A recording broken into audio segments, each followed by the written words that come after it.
ไปสืบต่อครับฟังข่าวนี้ก็เป็นรัฐบาลออกแจ้งการเกี่ยวกับโครงการขนส่งแบบยืนยงในตัวเมืองพร้อมทั้งให้ดัดแก้แบบตามทิศซี่น้ำคือนายกรัฐมนตรีเพิ่นได้ออกคำสั่งให้ฮื้อถอนเคิบกั้นทางทั่วไปหรือว่าและ BRT และมอบให้ภาคส่วนเกี่ยวข้องแก้ไขการสัญจรซึ่งห้องว่าการสำนักงานนายกรัฐมนตรีเพิ่นก็ได้ออกแจ้งการเลขที่2051ลงวันที่12ธันวาคม2025เรื่องทิศซี่น้ำเกี่ยวกับการเสนอขออนุมัติสืบต่อปฏิบัติการเบิกจ่ายสำหรับโครงการขนส่งแบบยืนยงภายในตัวเมืองนครหลวงเวียงจันทน์แล้วห้องว่าการสำนักงานนายกรัฐมนตรีเพิ่นก็แจ้งมายังรัฐมนตรีกระทรวงโยธาธิการและขนส่งรัฐมนตรีกระทรวงการเงินและก็ภาคส่วนที่เกี่ยวข้องทราบว่าอยู่ในแจ้งการนี้ข้อที่1มันเห็นดีปฏิบัติการเบิกจ่ายเงินให้ผู้รับเหมาตามหน้าเวียก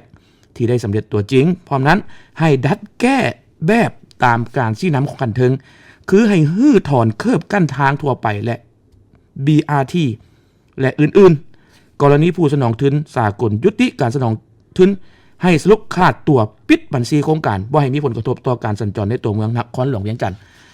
ส่วนข้อที่2แม่นมอบให้กระทรวงโยธาธิการและขนส่งองค์การปกครองนครเวียงจันทน์กระทรวงป้องกันความสงบสมทบการแก้ไขปัญหาการสัญจรที่อาจในชั่วโมงเร่งด่วนดังนั้นจึงแจ้งมาเพื่อทราบและปฏิบัติเนื้อในตามแจ้งการฉบับนี้รัฐมนตรีหัวหน้าห้องว่าการสำนักงานนายกรัฐมนตรีบัวคงนามวงศ์ก็เป็นที่แจ้งแล้วเนาะเพราะว่าอยู่ในแจ้งการเพิ่นก็บอกว่าเห็นดีให้ปฏิบัติในการเบิกจ่าย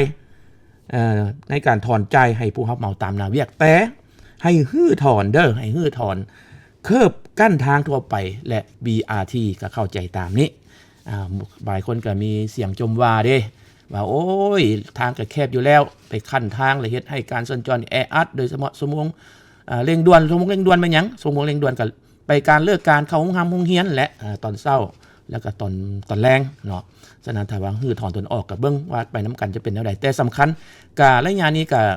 ให้เอาใจใส่ในการปฏิบัติกฎระเบียบจราจรนั่นแหละการไปการมาเพื่อความปลอดภัยของทุกท่านเด้อุบัติเหตุเกิดขึ้นได้ถ้าว่าพวกเขาขาดสติสนัดปฏิบัติกฎระเบียบจราจรค่อยไปค่อยมามี